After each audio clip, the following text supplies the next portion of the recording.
Hello dear student, good morning. तो आज हम लोग प्रत्यावर्ती धारा चैप्टर का अगला जो है डेरिवेशन करने वाले हैं। कल हम लोगों ने इंट्रोडक्शन क्लास देखी थी कि अल्टरनेटिव करंट होता क्या है, उसकी चाल ढाल कैसी होती है। ठीक है, तो आज हम लोग पढ़ेंगे जो अगर किसी कुंडली को चुंबकीय क्षेत्र में रख करके उसको घुमाया जाए तो उस कुंडली में जो प्रेरित विद्युत वाहक बल होगा उसका मान क्या आएगा। ठीक है, तो हमें क्या पढ़ना है, एक समान चुंबकीय क्षेत्र में कुंडली को घुमाने पर उनके सिरों के बीच उत्पन्न प्रेरित विद्युत वाहक बल का मान क्या होगा। इसके पहले हम लोगों ने बायो-सेवर्ट का नियम भी पढ़ा था, याद होगा आप लोगों को। तो बायो-सेवर्ट का चूंकि जो नियम था वो था धारावाही चालक से रिलेटेड, जो यह बताता था कि चुंबकीय क्षेत्र का मान कितना है।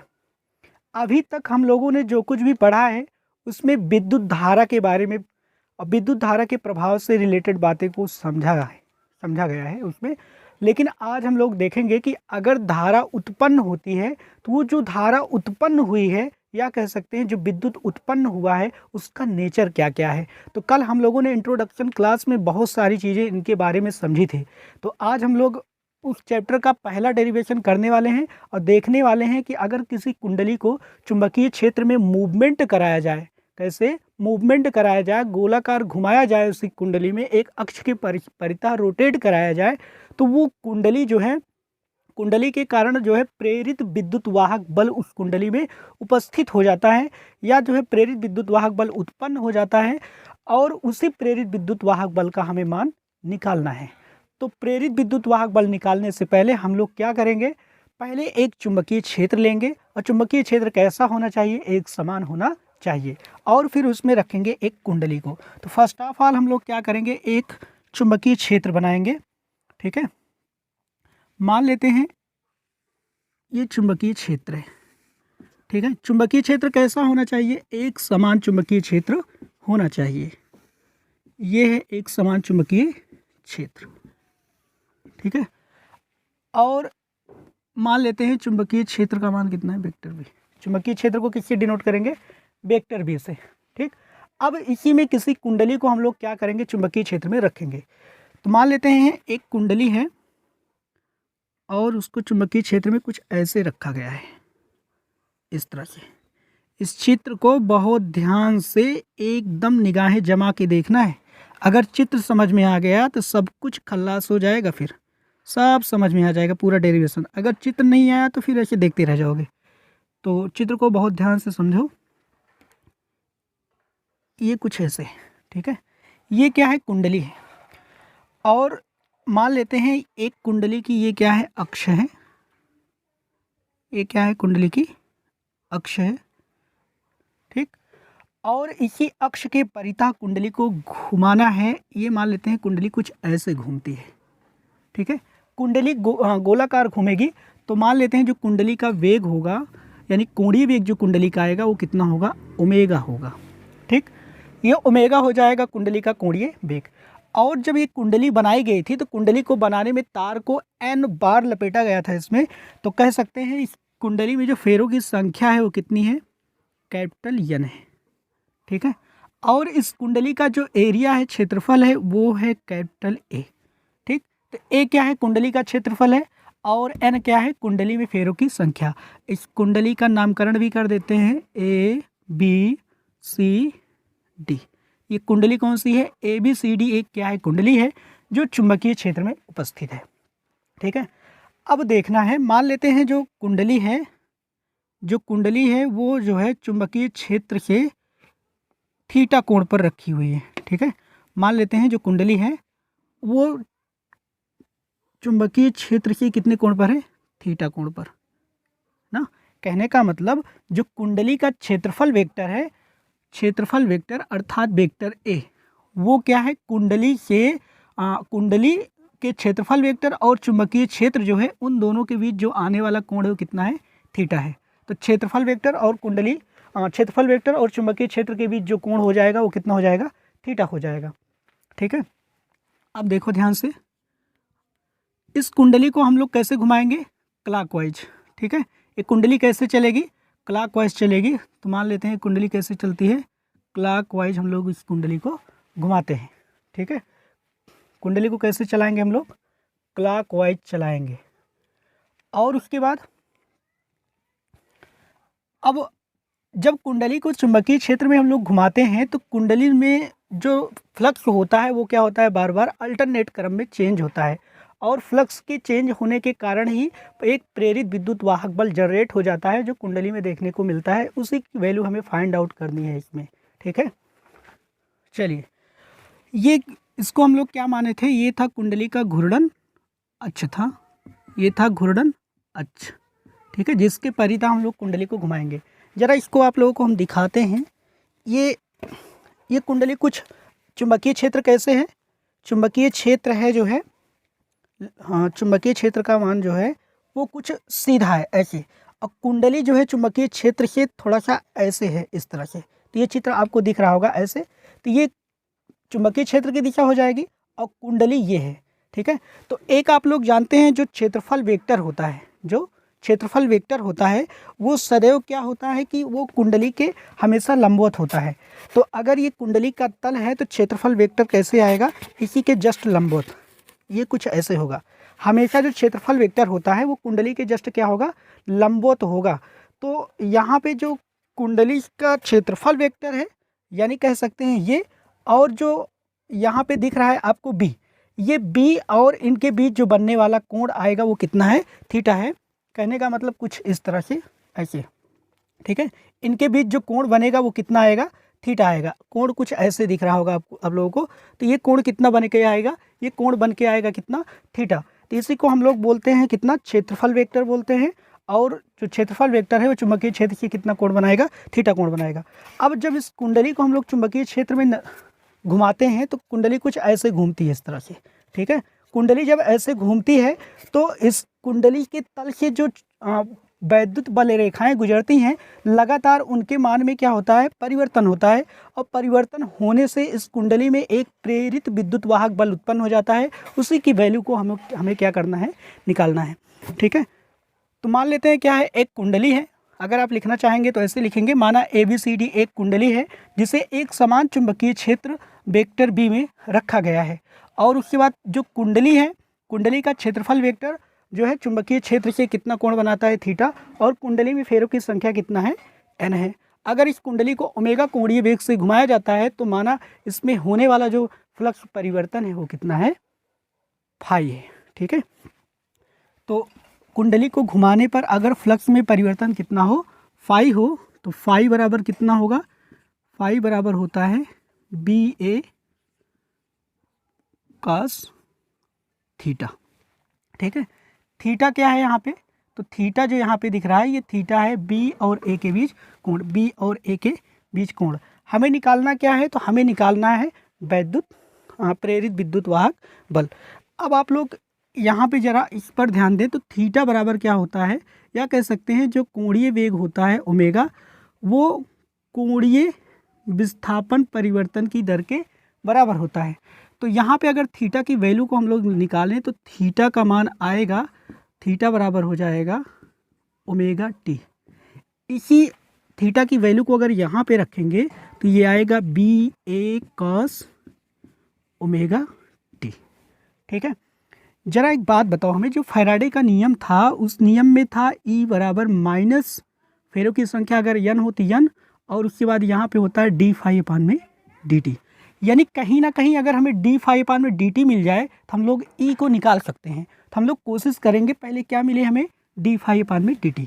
तो अगर d फाई अपान में dt लाना है तो इसका क्या करेंगे, t के रिस्पेक्ट में इसका अवकलन करेंगे। तो लिखेंगे t के सापेक्ष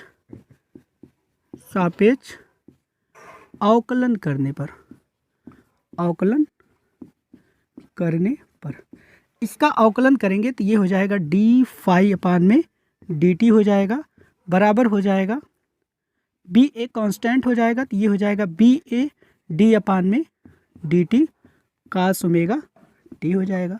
उसके बाद cos ओमेगा t का अगर इसका अवकलन करेंगे तो आप लोग जानते हो, पूरी दुनिया जानती है कि इसका अवकलन क्या होगा, ये होता है d फाई अपान में dt बराबर BA, और यहाँ पे जो cos ओमेगा t है इसका मान हो जाएगा माइनस साइन ओमेगा टी, और जो यहाँ पे ओमेगा टी है इसका होगा पुनः अवकलन, तो ये हो जाएगा d by D T into हो जाएगा ओमेगा टी। ठीक। अब यहाँ ओमेगा क्या है, कांस्टेंट है, इसको बाहर कर लेंगे और जो टी है इसका पुनः अवकलन करेंगे तो डी अपान डी टी इंटू टी की जो वैल्यू आएगी वो हो जाएगी 1। तो ये होगा डी फाइव अपान में डी टी और इन भाई साहब के स्थान पे आएगा 1, ओमेगा हो जाएगा बाहर, तो डायरेक्ट यहाँ पे लिखते हैं तो बी ए हो जाएगा। ये माइनस को आगे लगा देते हैं, यहाँ पे हो जाएगा साइन, अभी ओमेगा नहीं लिखे भाई, ये कितना हो जाएगा ओमेगा और यहाँ पे आएगा साइन ओमेगा टी। ठीक है, इतना हो गया, यानी डी फाइव पान में डी टी बराबर माइनस बी ए ओमेगा साइन ओमेगा टी। अब अगर मान लो कि कुंडली को जब घुमाया गया था तो प्रेरित विद्युत वाहक बल का जो मान था अगर वो कितना हो, स्मॉल ई हो, ठीक है, यदि प्रेरित विद्युत वाहक बल का मान स्मॉल ई हो, तो अगर स्मॉल ई होगा तो हम लोग क्या लिख सकते हैं, ई बराबर माइनस फेरों की संख्या कितनी है इसमें, नंबर ऑफ टर्म n है तो लिखेंगे n और यहाँ पे हो जाएगा कितना डी फाइव पान में डी टी। ठीक है, कितना हो जाएगा डी फाइव पान में डी टी। जब डी फाइव पान में डी टी में इस वैल्यू रखेंगे तो ये हो जाएगा माइनस n और डी फाइव पान डी टी का मतलब है माइनस बी ए ओमेगा साइन ओमेगा टी। ठीक है, माइनस माइनस टकराएगा प्लस हो जाएगा जी, तो कितना होगा प्लस हो जाएगा। तो इसको यहाँ पे थोड़ा देखते हैं, ये आएगा प्लस में तो लिख सकते हैं ई बराबर, ये माइनस माइनस हो जाएगा प्लस और लिखेंगे फिर एन बी ए ओमेगा और यहाँ पे हो जाएगा साइन ओमेगा टी। ठीक है, ये क्या है, प्रेरित विद्युत वाहक बल का मान इतना आ गया। ठीक है, अब अगर अधिकतम की केस में देखें, ये क्या है, प्रेरित विद्युत वाहक बल का मान है। ठीक है, यानी जब कुंडली को घुमाएंगे तो प्रेरित विद्युत वाहक बल की वैल्यू कितना आएगी, तो प्रेरित विद्युत वाहक बल की वैल्यू आएगी ई बराबर एन बी ए ओमेगा साइन ओमेगा टी। अब अगर हमें मैक्सिमम वैल्यू निकालनी हो किसकी, प्रेरित विद्युत वाहक बल की, तो यहाँ पे लिखेंगे क्या, प्रेरित विद्युत वाहक बल के अधिकतम मान के लिए, अधिकतम मान के लिए, ठीक है, अधिकतम मान के लिए तो साइन ओमेगा टी की जो मैक्सिमम वैल्यू होती है वो कितना होती है, 1 होती है। तो यहाँ पे लिखेंगे साइन ओमेगा टी बराबर कितना होना चाहिए, 1। और मैक्सिमम वैल्यू जो होगी प्रेरित विद्युत वाहक बल की उसको हम लोग डिनोट करेंगे ई नॉट से, तो ई नॉट बराबर आएगा एन बी ए ओमेगा, साइन ओमेगा टी भाई साहब कितना हो जाएंगे 1, यानी आ जाएगा ई नॉट बराबर एन बी ए ओमेगा। अब जरा एक बात बताओ आप लोग, जो एक क्वेश्चन नंबर ये वाला हमारा बना था, क्या आप लोग इसको पहचान रहे हो, इन दोनों को जी पहचान रहे हो? तो अगर पहचान रहे हो तो एक बात बताओ, जहाँ पे ये सारी चीज़ें लिखी गई हैं एन बी ए ओमेगा, क्या उसके स्थान पे ई नॉट लिखा जा सकता है? हाँ लिखा जा सकता है, तो चलो लिखो, ई बराबर हो जाएगा ई नॉट और यहाँ पे आएगा साइन ओमेगा टी। ठीक है, ये क्या है, प्रेरित विद्युत वाहक बल का मान है। ठीक है, ये क्या है, प्रेरित विद्युत वाहक बल, प्रत्यावर्ती कह सकते हैं कि अगर कुंडली को हम लोग घुमाएंगे तो प्रेरित विद्युत वाहक बल का मान जो आएगा वो इतना होगा। यहाँ पे जो ई नॉट है इसको क्या बोलेंगे, ये बोल सकते हैं प्रेरित विद्युत वाहक बल का अधिकतम मान है, या कह सकते हैं शिखर वैल्यू, शिखर मान है। ठीक है, पीक वैल्यू जिसको हम लोग बोलते हैं, तो ये है प्रेरित विद्युत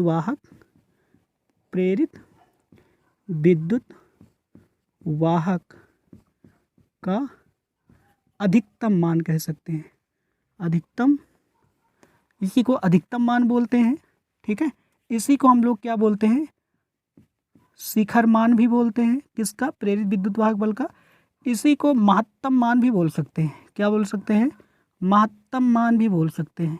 ठीक है, और दोनों चीज़ें महत्तम मान अधिकतम मान एक ही है।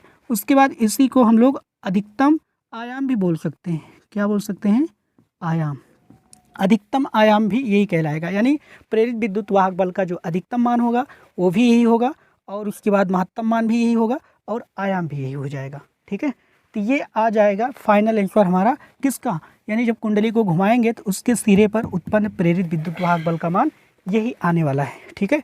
अब इसके बाद हम लोग देखने वाले हैं कि ग्राफ क्या होगा, यानी अगर ई और टी के बीच ग्राफ बनाया जाए तो क्या निकल के आएगा। तो इसका आप लोग एक बार स्क्रीन स्टार्ट कर लो, फिर आगे बताते हैं।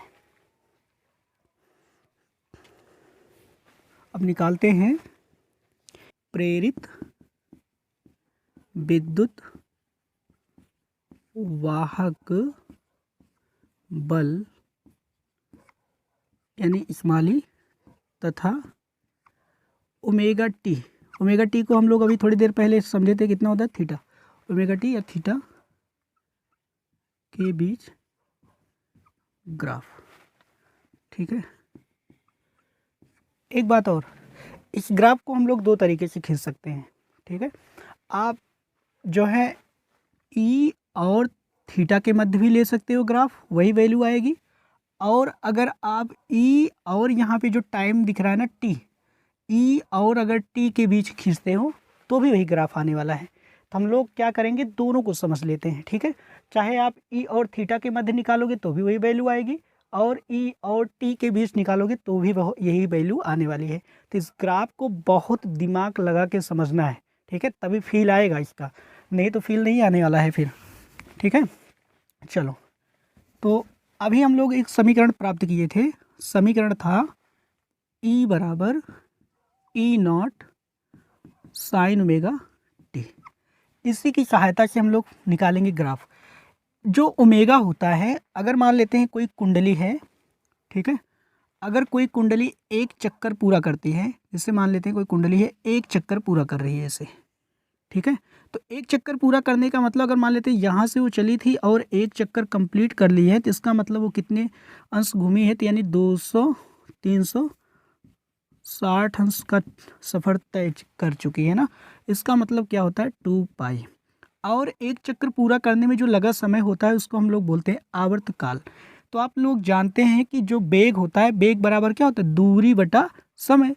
तो लिख सकते हैं ओमेगा के स्थान पे 2 पाई अपान में टी, ठीक है।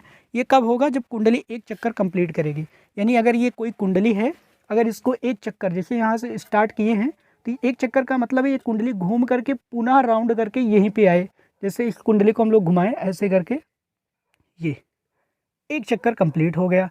दूसरा चक्कर कंप्लीट करना है तो इस सिरे को हम लोग क्या करेंगे, फिर राउंड कराएंगे। तो ये घूम करके ये देखो, ये दूसरा चक्कर कंप्लीट हो गया। तो इसका मतलब एक चक्कर कंप्लीट करेगा तो कितना ये चलेगा, ओमेगा बराबर कह सकते हैं यहाँ पे 2 पाई, यानी जो ये 2 पाई है, यानी 2 पाई एंगल ये पूरा करेगा एक चक्कर में। और एक चक्कर में लगा जो टाइम होगा उसको हम लोग क्या बोलेंगे, आवर्तकाल बोलेंगे, ठीक है।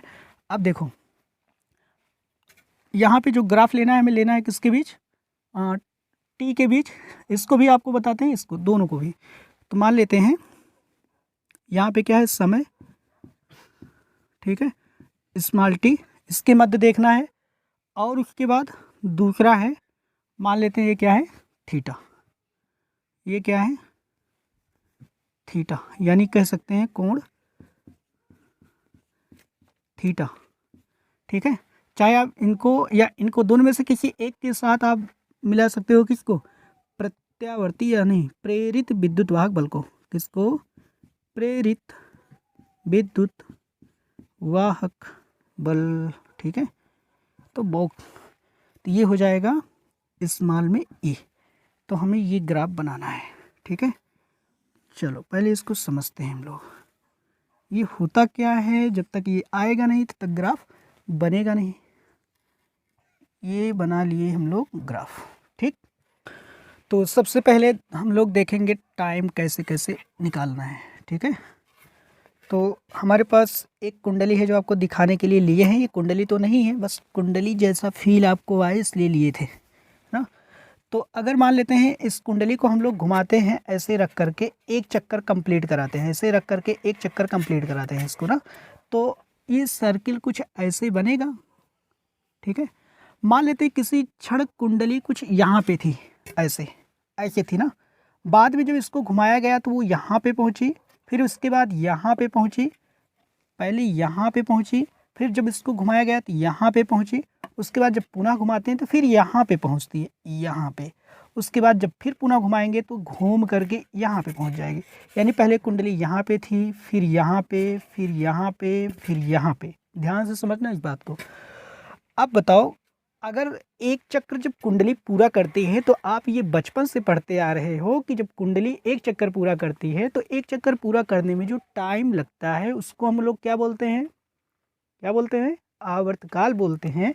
तो इसका मतलब एक चक्र पूरा करने में अगर मान लो कितना टाइम लगा, टी, ठीक, तो इसका मतलब एक चक्कर पूरा करने में लगा जो कुंडली का समय है वो आवर्तकाल टी है। सपोज करो ये कुंडली जब यहाँ से लेकर यहाँ तक घूमी थी, इसको 4 पार्ट में हम लोग डिवाइड कर चुके हैं। ये कुंडली जब घूम करके यहाँ पे पहुँची तो टाइम कितना लगा, T/4। उसके बाद जब ये कुंडली यहाँ से चल करके, ठीक है, यहाँ से चल कर यहाँ पहुँची थी T/4। अगर इसको थोड़ा और आगे बढ़ा दें, यहाँ से यहाँ तक, यहाँ तक, यहाँ तक, तो इसका मतलब ये कितना हो जाएगा, एक T/4 ये, एक T/4 ये, यानी ये हो जाएगा 2T/4। इसको हम लोग और सॉल्व करेंगे तो आ जाएगा T/2। ठीक, उसी तरह अब यहाँ से लेकर यहाँ तक कितना हुआ, T/2। ठीक है, यहाँ से यहाँ तक कितना हुआ, T/2। अगर हम लोग अब यहाँ से लेकर यहाँ तक कंप्लीट देखें तब कितना होगा, तो यहाँ से यहाँ तक का जो आएगा, एक T/4, 2 T/4, ये हो जाएगा 3 T/4, यानी इतना टाइम लगा। उसके बाद अब अगर यहाँ से कुंडली को टोटल निकाला जाए कि यहाँ तक आने में कितना टाइम लगा, तो टोटल जो टाइम आएगा वो हो जाएगा 4 T/4। ठीक है, एक T/4 ये, एक T/4 ये, एक T/4 ये, एक T/4 ये, तो ये जब कैंसिल होगा तो कितना आ जाएगा, टी आ जाएगा। ठीक है, अब प्रारंभ में जब कुंडली यहीं पे थी, यहीं पे जहाँ पे देख रहे हो, जब यहीं पे कुंडली थी तब कितना आ रहा था, जब यहीं पे कुंडली थी तो उसके लिए हम लोग कितना यूज कर सकते हैं, 0। ठीक है, तो प्रारंभ में मान लेते हैं जो कुंडली थी उसके लिए जो टाइम है वो कितना है, 0 है। ये टाइम कितना था यहाँ पे, 0। यहाँ पे टाइम कितना हुआ, T/4। यहाँ पे टाइम कितना हुआ, ठीक है, यहाँ से लेकर यहाँ से लेकर यहाँ से लेकर यहाँ तक कितना टाइम हुआ, T/2 टाइम। ठीक है, उसके बाद यहाँ से लेकर जब 3 मतलब चौथाई का पूरे भाग का 3/4 जब चलेंगे तो ये हो जाएगा 3 और ये हो जाएगा 4। ठीक है, उसके बाद जो कंप्लीट एक सर्कल कंप्लीट हो जाएगा तो यहाँ पे हमें क्या मिलेगा, टी। अब जरा इसके हिसाब से इसको निकालते हैं। ठीक है, उसके बाद फिर बात करेंगे कोण की। कोण थोड़ा बहुत ध्यान समझना है हमें आपको। तो अगर इस फार्मूले का यूज करें और उसमें ये वैल्यू पुट करें तो देखो क्या आता है। यहाँ पे जो अभी 2π/t हम लोग निकाले थे तो यहाँ पे अगर वैल्यू रखते हैं तो ये आएगा E0 sin 2π/t इंटू कितना हो जाएगा स्मॉल में t। ठीक है, अब सोचो अगर यहाँ पे ये कितना है, 0, यानी जब कुंडली यहाँ पे थी, कुंडली का तल ये क्या था, चुंबकीय क्षेत्र था।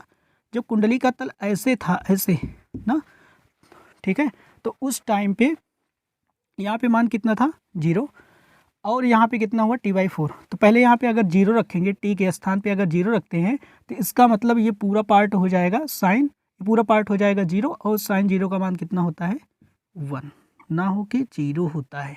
ठीक है, तो ये कितना आएगा, इसका मान हो जाएगा 0, यानी आ जाएगा कितना, 0।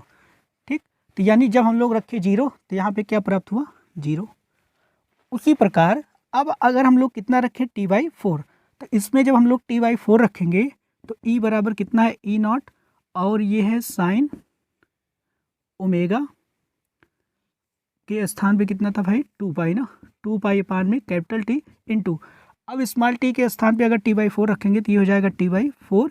2 से 2 कैंसिल होगा, यहाँ पे 2 आएगा, ये कटेगा, और यहाँ पे कितना आ जाएगा, 90 बनेगा। ठीक है, ये आएगा कितना, सॉल्व करेंगे तो 90 हो जाएगा, साइन 90 का मान हो जाएगा 1, तो यहाँ पे निकल के आएगा कितना, E। ठीक है, ये E आ गया था, यहाँ पे कितना आया था, 0, तो इसको हम लोग क्या लिख सकते हैं यहाँ पे, E0। ठीक है, यहाँ पे कितना है, E0। उसी तरह अगर अब हम लोग रखें यहाँ पे कितना, जहाँ पे रखे थे T/4 वहाँ पे कितना रखें, T/2। तो अगर T/2 रखते हैं तब देखो कितना आता है। ठीक है, T/2 रखेंगे तो आएगा E बराबर E0 साइन 2π/t टी तो होता ही है, जहाँ T/4 है वहाँ पे क्या रखना है, T/2 रखना है। ठीक है, T/2 जब रखेंगे तो ये T से T कटेगा, ये भी इससे कट जाएगा ना, तो ये कितना कोण बनाएगा यहाँ पे, 180 का कोण बनाएगा कह सकते हैं। तो साइन 180 का जो मान होगा वो कितना हो जाएगा, साइन 180 का जो मान आया वो कितना हो जाएगा, 0 हो जाएगा। ठीक है, साइन 0 के बराबर होता है। तो यहाँ पे कितना आया भाई साहब, 180 आया। अभी यहाँ पे हम लोग निकाले थे तो कोण कितना निकल के आ रहा था, तो यहाँ पे जब निकाला गया था तो ये आया था π/2 आया था ना, π/2 साइन 90 यानी 1, ये आया था π/2, यहाँ कह सकते हैं कितना है 90, और यहाँ पे कितना था 0। ठीक, और ये कितना है 3T/4 है, तो 3T/4 यहाँ पे रखेंगे तो E बराबर आएगा E0 साइन 2 पाई में कितना है कैपिटल T, इंटू यहाँ पे रखेंगे 3T/4, तो ये T से T कटेगा, 2 से ये कटेगा, आएगा 2, और 180। ठीक है, 180 में 3 से गुणा करके कितने से भाग करना है, 2 से। जब काटेंगे तो ये हो जाएगा 9, 9 त्रिक होगा 27, यानी कोण आएगा 270। और उसके बाद यहाँ पे जो 270 इसकी जो वैल्यू आने वाली है तो ये आ जाएगा, लिख सकते हैं E बराबर E0। ठीक है, दिख रहा है कि नहीं आप लोगों को, E बराबर E0। ठीक है, E बराबर E0 साइन हो जाएगा, यहाँ पे आएगा 270, इसको सॉल्व करेंगे तो इसे लिख सकते हैं E0 साइन 180 और प्लस में कितना 90। ठीक है, तो साइन 180 प्लस थीटा, ये किस चतुर्थांश में है, तो ये चतुर्थांश में है, तीसरे चतुर्थांश में आएगा। तो तीसरे चतुर्थांश में साइन माइनस में होता है, तो ये हो जाएगा माइनस E0 साइन 90, और साइन 90 का मान कितना हो जाएगा, 1 हो जाएगा। तो इसकी वैल्यू आ जाएगी माइनस में E0 आ जाएगी। ठीक है, उसके बाद अब अगर T रखते हैं तो T रखने के पश्चात क्या होगा, अब अगर T रखते हैं तो मान लेते हैं T रखा जाएगा, तो T रखेंगे तो E बराबर E0 साइन 2 पाई अपान में कितना T हो जाएगा, इंटू जहाँ पे T है वहाँ पे क्या रखेंगे कैपिटल T, और T से T कैंसिल होगा, तो 2 पाई का मतलब कितना होता है 360 होता है। तो साइन 360 की जब वैल्यू निकालेंगे तो उसका मान आएगा कितना 0, यहाँ पे आएगा 360। ठीक है, अब इसको हमें क्या करना है, ग्राफ पे दिखाना है ना, तो इसका ग्राफ कुछ कैसे बनेगा, चलो ध्यान से देखो, इसको थोड़ा सा मिटा रहे हैं, यहाँ पे इसका ग्राफ बनाएंगे। तो इसका ग्राफ कैसे बनेगा, ये देखिए, ये मान लेते हैं टाइम है T, ऐसे आगे की ओर बढ़ेगा ये टाइम ना, ये टाइम कैसे चलेगा आगे की ओर। उसके बाद यहाँ दिखाएंगे हम लोग प्रेरित विद्युत वाहक बल के मान को ऊपर की तरफ, इसको दिखाएंगे नीचे की तरफ। यहाँ पे प्लस में रखेंगे E0 को, यहाँ पे रखेंगे E0 को। और एक बात, जब ये कितना था T/4, यानी अपने पूरे चक्र का 1/4 भाग जब ये कुंडली घूम चुकी थी, तो उस टाइम पे जो प्रेरित विद्युत वाहक बल का मान था वो क्या था, मैक्सिमम था, वो भी प्लस में मैक्सिमम था। उसके बाद जब ये कुंडली अपने पूरे चक्र का 3/4 भाग जब घूम जाती है तो इसका मान कितना आता है, माइनस में आता है, और ये क्या है माइनस में अधिकतम है। तो यानी कुंडली का एक बार मान अधिकतम आया है किस में, प्लस में, एक बार आया है माइनस में, बाकी कुंडली की वैल्यू जो है वो कितना है 0 है।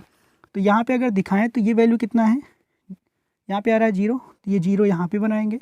यही है E0, E0 प्लस में है तो हम लोग ऊपर की तरफ यहाँ कहीं रखेंगे, और ये क्या है 0 पुनः नीचे आ जाएगा। उसके बाद ये क्या है E0, इसका मतलब माइनस में चलेंगे, और फिर उसके बाद क्या है 0, तो फिर ग्राफ हमारा इसी पर आने वाला है। अब आप लोग ग्राफ को ऐसे मत बना देना, ठीक है, नहीं तो हो जाएगा गलत। ठीक, ग्राफ को ऐसे नहीं बनाना है। ये ग्राफ किसका है, साइन थीटा का है ना, तो साइन थीटा का ग्राफ जानते हैं आप लोग कैसे चलता है, नागिन डांस करता हुआ ऐसे। ठीक है, ऐसे चलेगा। ये क्या है, साइन थीटा का ग्राफ है। तो ये जो समीकरण आया है ना, ये क्या है, प्रेरित विद्युत वाहक बल का समीकरण है।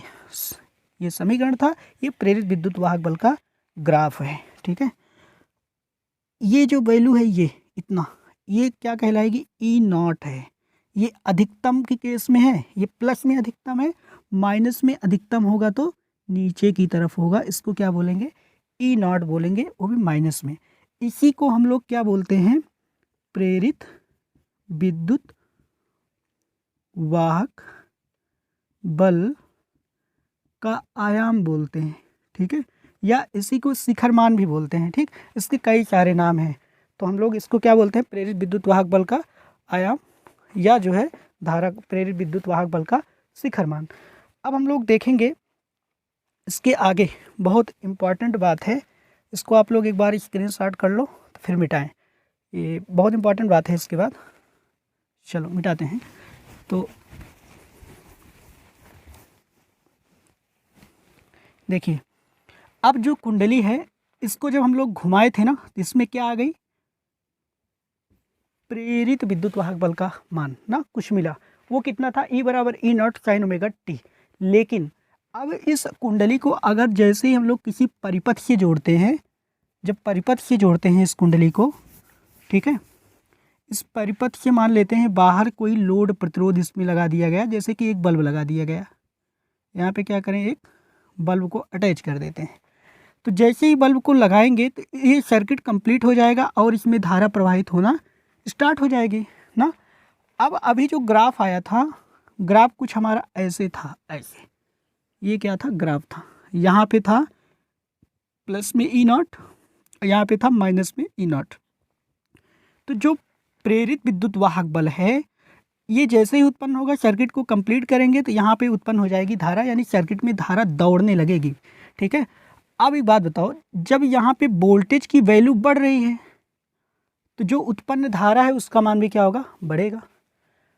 जब वोल्टेज का मान घटेगा तो परिपथ में बहने वाली जो धारा है वो भी क्या होगी, घट जाएगी। यानी जब सर्किट को कंप्लीट करते हैं तो परिपथ में एक धारा प्रवाहित होती है, ठीक है। धारा का मान भी क्या होता है, जैसे प्रेरित विद्युत वाहक बल का मान घट रहा था, बढ़ रहा था, वैसे धारा का मान भी आवर्ती रूप से चलता रहता है, अर्थात इसका जो परिमाण है और दिशा है ये बदलती है, ठीक है। और कह सकते हैं जो आयाम है वो नियत रहता है, ठीक है। किसके लिए बात कर रहे हैं हम लोग, प्रेरित विद्युत वाहक बल की। इसी तरह जब परिमाण बदलता है प्रेरित विद्युत वाहक बल का, यानी वोल्टेज एक बार जब ज़्यादा होगा तो धारा भी ज़्यादा हो जाएगी। जब वोल्टेज का प्रेरित विद्युत वाहक बल का मान कम होगा तो धारा भी कम हो जाएगी। यानी ये जिस रूप रंग में चलेगा वही रूप रंग इसके लिए करंट भी होगा। तो करंट का जो समीकरण है सेम है, ऐसे ही आएगा, तो लिख सकते हैं I बराबर I0 साइन ओमेगा t। और इसे हम लोग क्या बोलते हैं, प्रत्यावर्ती धारा समीकरण, ठीक है। तो ये कहाँ से आया, समझ गए ना। यानी जब सर्किट को कंप्लीट करेंगे तो सर्किट में प्रेरित विद्युत वाहक बल के कारण जो है धारा प्रवाहित होती है। अब प्रेरित विद्युत वाहक बल का मान आप लोग देख रहे हैं ग्राफ में, ये लगातार घट बढ़ रहा है, यानी परिमाण बदल रहा है। एक बार परिमाण ज़्यादा हुआ अर्थात इसका मान ज़्यादा हुआ, फिर धीरे धीरे कम हुआ, फिर माइनस में बढ़ा, फिर धीरे धीरे जीरो हुआ, ठीक है। उसी तरह जब प्रेरित विद्युत वाहक बल का मान घटता है या बढ़ता है तो धारा भी क्या होगी, घटेगी, बढ़ेगी, ठीक। जैसे आप एक बैटरी ले लें और बैटरी से किसी बल्ब को जोड़ दें। अब अगर बैटरी का जब वोल्टेज कम करते हैं तो जो बल्ब होता है उसकी रोशनी भी क्या होती है, कम हो जाती है। कहने का मतलब धारा का मान उस परिपथ में क्या हो गया, कम हो गया। वोल्टेज जैसे बढ़ाते हैं रोशनी फिर चमचमाने लगती है, इसका मतलब जो धारा का मान है वो भी क्या हो गया, बढ़ गया। तो जैसे जैसे वोल्टेज कम हो रहा है धारा कम हो रही है, वोल्टेज बढ़ रहा है धारा भी बढ़ रही है। उसी तरह अगर ये कम ज़्यादा होगा तो आने वाली जो धारा है वो भी क्या हो जाएगी, कम ज़्यादा होगी। अब यहाँ पे कुछ चीज़ें हैं, जैसे ये है, ये क्या कहलाता है, इसको हम लोग बोलते हैं कला, इसी को बोलते हैं हम लोग फेज, ठीक है। उसके बाद ये क्या है, ये है प्रत्यावर्ती धारा का शिखर मान। शिखर मान, बहुत देर से इंतजार था इसका और मिल गया। ये क्या है, प्रत्यावर्ती धारा का शिखर मान। इसी को महत्तम मान भी बोलते हैं भाई, महत्तम मान बोलते हैं। इसी को प्रत्यावर्ती धारा का आयाम भी बोला जाता है, ठीक है। और ये क्या है, प्रत्यावर्ती धारा है। और ये पूरा क्या है, जो इक्वेशन दिख रहा है ये प्रत्यावर्ती धारा समीकरण है। और एक बात दिमाग लगाओ थोड़ा, जब परिपथ में धारा प्रवाहित होगी तो उसमें लगा है एक लोड प्रतिरोध, और लोड प्रतिरोध पर क्या हो जाएगा, जैसे ही धारा उत्पन्न हो जाएगी उस लोड प्रतिरोध के सिरों के बीच क्या आ जाएगा, विभवांतर उत्पन्न हो जाएगा। ठीक है, और जब लोड प्रतिरोध के बीच विभवांतर उत्पन्न होगा तो धारा का मान अगर बढ़ेगा तो विभवांतर का मान भी बढ़ जाएगा। धारा का मान अगर कम होता है तो विभवांतर का मान भी कम हो जाएगा। यानी जैसे जैसे जो है धारा कम ज़्यादा होगी उसी की कला में वो भी क्या होगा, चेंज हो जाएगा। ठीक है, तो वोल्टेज भी उसी प्रकार से चेंज होगा। तो हम लोग जब वोल्टेज का समीकरण अगर लिखना चाहें तो आएगा V बराबर V0 साइन ओमेगा टी। ठीक है, ये क्या है, जैसे अभी हम लोग बोले थे धारा का शिखर मान, धारा का प्रत्यावर्ती धारा का महत्तम मान, प्रत्यावर्ती धारा का आयाम, उसी तरह ये क्या है, प्रत्यावर्ती धारा का, धारा नहीं बोलेंगे, प्रत्यावर्ती वोल्टेज का शिखर मान है, प्रत्यावर्ती वोल्टेज का महत्तम मान है, प्रत्यावर्ती वोल्टेज का आयाम है। ठीक है, तो आप तीनों में से कुछ भी बोल सकते हैं, सारी बातें एक ही हैं। एक समीकरण ये भी हमें मिल गया। ठीक है, अब हम लोग एक चीज़ और देखने वाले हैं ना, एक चीज़ और देखने वाले हैं कि जो जैसे भी हम लोग ग्राफ बनाए थे ई का, अगर वैसे हम लोग आई और वी के बीच में अगर एक ग्राफ खींचे तो वो ग्राफ का जो चेहरा है खूबसूरत वो कैसे दिखाई देगा। ठीक है, तो चलते हैं ग्राफ पर ना, किनके बीच बनाना है, धारा और वोल्टेज के बीच। तो धारा और वोल्टेज के बीच अगर ग्राफ बनाएंगे, चलो यहीं पे बनाते हैं।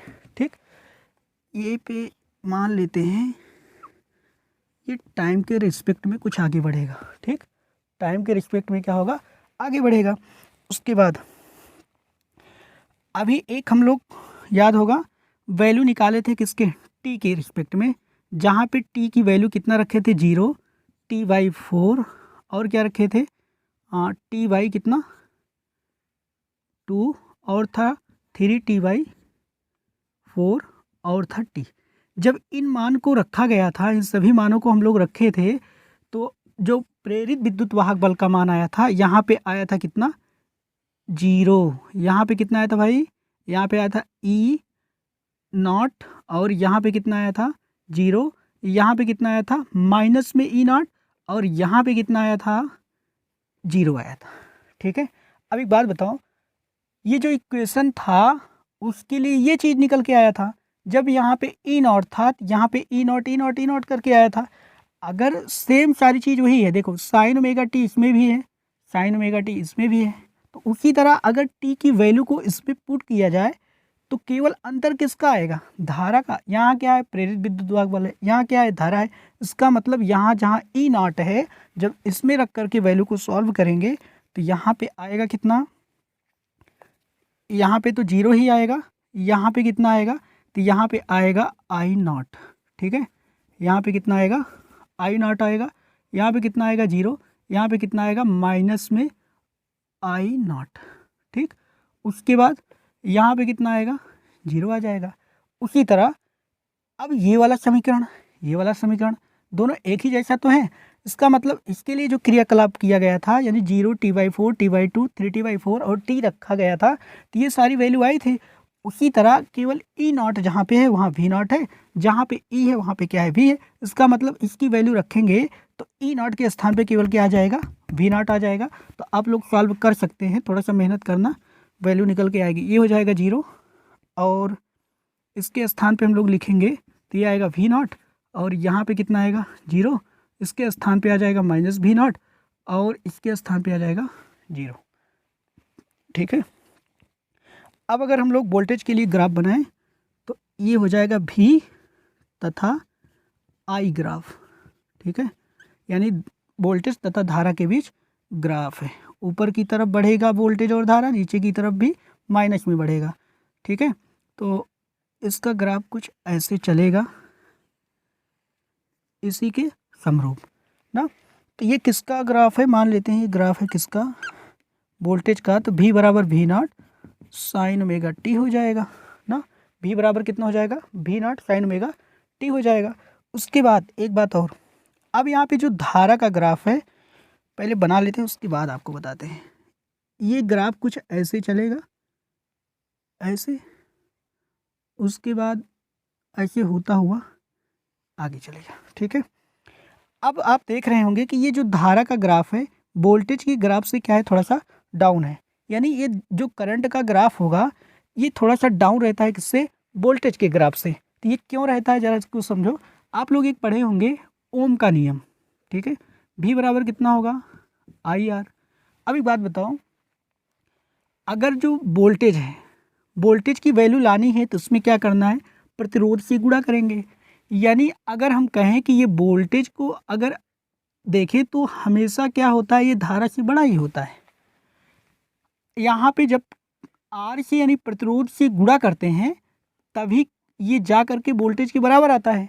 लेकिन अगर यहाँ पे करंट को देखें, केवल और करंट को और वोल्टेज को, तो यहाँ पे धारा हमेशा क्या रहेगी, कम रहेगी। या ऐसे भी देख सकते हो इसको, अगर इसको लिखें हम लोग I बराबर, तो ये हो जाएगा V/R, ठीक है। I बराबर कितना होगा, V/R। अब देखो यहाँ पे वोल्टेज में प्रतिरोध से क्या किया गया है, भाग किया गया है। यानी अगर आप किसी चीज़ में भाग करते हैं तो वो वैल्यू क्या होती है, कम हो जाती है। तो यहाँ पे वोल्टेज का मान अगर कुछ भी रखोगे तो उसमें अगर प्रतिरोध से भाग करोगे तो वोल्टेज के मान से ये कम ही आने वाला है। क्यों, क्योंकि यहाँ पे ये R से डिवाइड हो रहा है। तो ये कितना है I0। तो यहाँ पे हो जाएगा, देखेंगे तो ये जो ग्राफ है वोल्टेज के ग्राफ से थोड़ा सा डाउन होगा, क्योंकि I का मान हमेशा क्या होता है, वोल्टेज से कम होता है। तो यहाँ पे इसको हम लोग बोल देंगे I0। ये क्या है, धारा का शिखर मान है। इसी को धारा का शिखर मान बोलते हैं, या इसी को आयाम भी बोलते हैं, धारा का आयाम। उसी तरह इसको हम लोग क्या बोल सकते हैं, वोल्टेज का शिखर मान और वोल्टेज का आयाम। तो आप लोग इसको बहुत ध्यान से याद रखना कि जो ग्राफ, कभी भी हम लोग ग्राफ को प्लॉट करेंगे वोल्टेज और किसके बीच, करंट के बीच, तो ग्राफ हमेशा क्या होता है, वोल्टेज से ग्राफ हमेशा क्या आएगा, डाउन आएगा। क्यों आएगा, क्योंकि जो धारा की वैल्यू होती है वो वोल्टेज से कम होती है, ठीक है।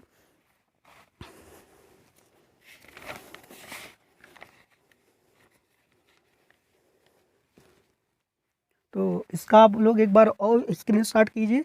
कल मिलेंगे इसके अगले पार्ट में, कुछ परिभाषाएं हैं इसी से रिलेटेड, उन परिभाषाओं को हम लोग पढ़ेंगे। और इससे पहले वाला वीडियो आप लोगों ने नहीं देखा है तो प्लीज़ जाके उसको देख लीजिए, तभी ये सारी चीज़ें आपके समझ में आएंगी, वरना ऐसे चक्कर खा के गिर जाओगे, समझ में नहीं आएगा, ठीक है। तो मिलते हैं अगले वीडियो में, तब तक के लिए जय हिंद।